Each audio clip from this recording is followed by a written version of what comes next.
If North Korea is attacked nuclearly by the United States, the answer will be nuclear as well. So you'll just destroy the world? Is the United States the one that will destroy it by launching a nuclear attack? Or North Korea? We just answer. In the moment that you launch 10 missiles that are equivalent to 1,000 bombs of Hiroshima and Nagasaki, who will survive in this world? Not Australian, not Spaniards, nobody in the United States. The world will end as we know it.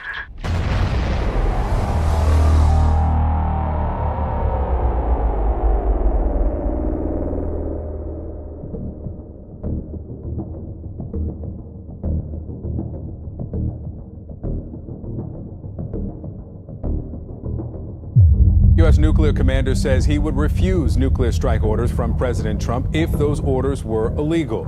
General John Hyten says his first obligation is to follow the law, despite what any commander-in-chief tells him to do. Watch.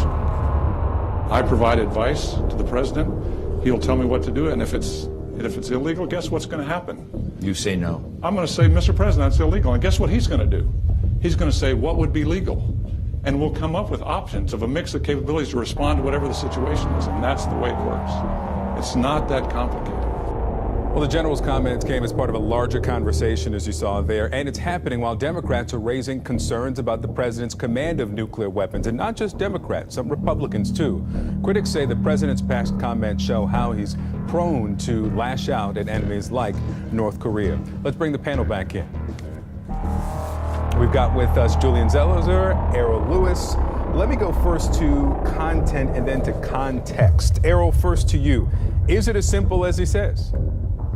Well, in some respects it is. I mean, the thing everybody has to keep in mind is that there are two scenarios that involve the very grave issues that are under discussion here. I mean, one is when there's some reason that the military has to allegedly, or so to speak, wake up the president in the middle of the night and say, the country is under attack right now. You have to make a decision. We have 11 minutes to respond.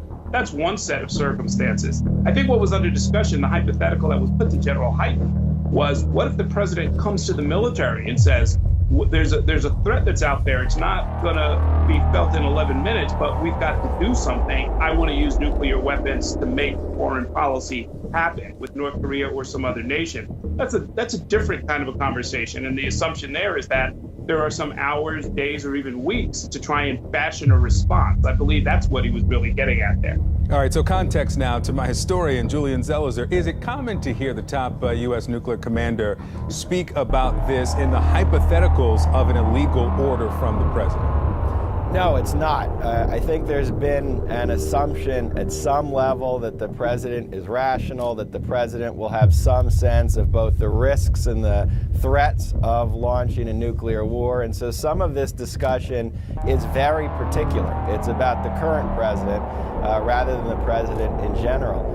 But it does come after many decades where Congress has ceded authority to the president on matters of war, where there's been many warnings that we can't have so much power under the hands of a president. And particularly with nuclear weapons, this is a danger at some point that we will face. And so there's this long view of where this comes from, but this is not a common fear that we have with particular concerns about the president. All right, so let's listen. Let's get a reminder from back in August when the president was at his resort. This was this August break, and it was the height of the rhetorical back and forth between President Trump and Kim Jong-un of North Korea. And this is what the president said that really frightened some in the diplomatic and military sector. Watch. North Korea best not make any more threats to the United States. They will be met with fire and fury like the world has never seen. And just this week, Republican Senator and Chair of Foreign Relations, Senator Bob Corker, called a hearing to review the president's orders and potential for calling a nuclear war. And the Democratic member of that committee, Senator Chris Murphy, said this on Tuesday. Let's listen to this. We are concerned that the President of the United States is so unstable, is so volatile, has a decision-making process that is so quixotic that he might order a nuclear weapons strike that is wildly out of step with U.S. national security interests. There is one threat. It is one threat in the world. It is from not DPR Korea, but from Donald Trump. So I think that we must get rid of this threat. We must get rid of Donald Trump, I think. How then do you feel when you hear Donald Trump say that he wants to destroy your nation? Donald Trump is going to turn our skyscrapers into ashes. Total destruction of Korea. Every citizen, every member of the Korean nation has got angry. Oh, war maniac Donald Trump. So if Donald Trump did decide to attack your country, what would happen? I think that the next step will be the destruction of United States. Well, we hear so much about the prospect of a nuclear attack. It's actually conventional warfare that's much more likely at first. Just over the border from here, North Korea has more than 10,000 rocket launchers ready and aimed at the south. And within the first few days of war here, more than 1 million lives could be lost.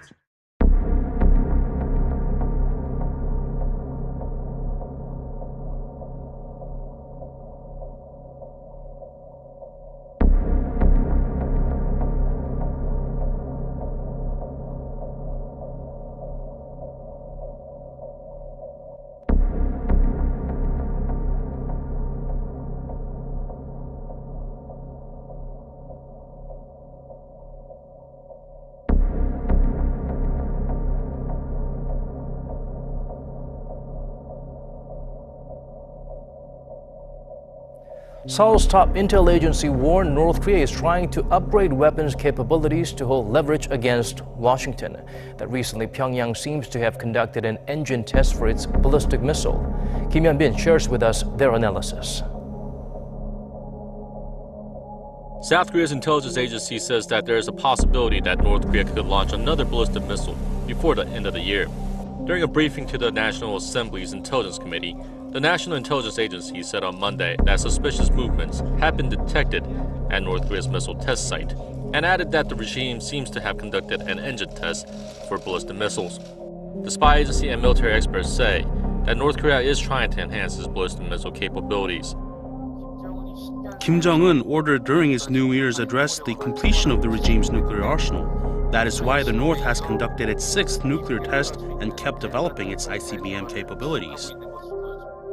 North Korea claims that the rockets are meant to send the satellite into orbit, while Seoul and Washington say the regime's main purpose is to develop an intercontinental ballistic missile that can reach the United States mainland.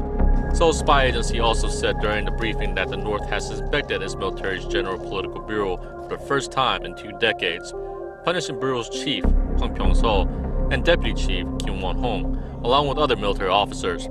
The inspection was led by the vice chairman of the North's ruling Workers' Party, Choi Ryong-hae. The Bureau is one of the most influential military institutions in charge of key personnel management of military branches.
David, it's good to be here. This is a significant development, and I think it stems from the president's successful trip to Asia.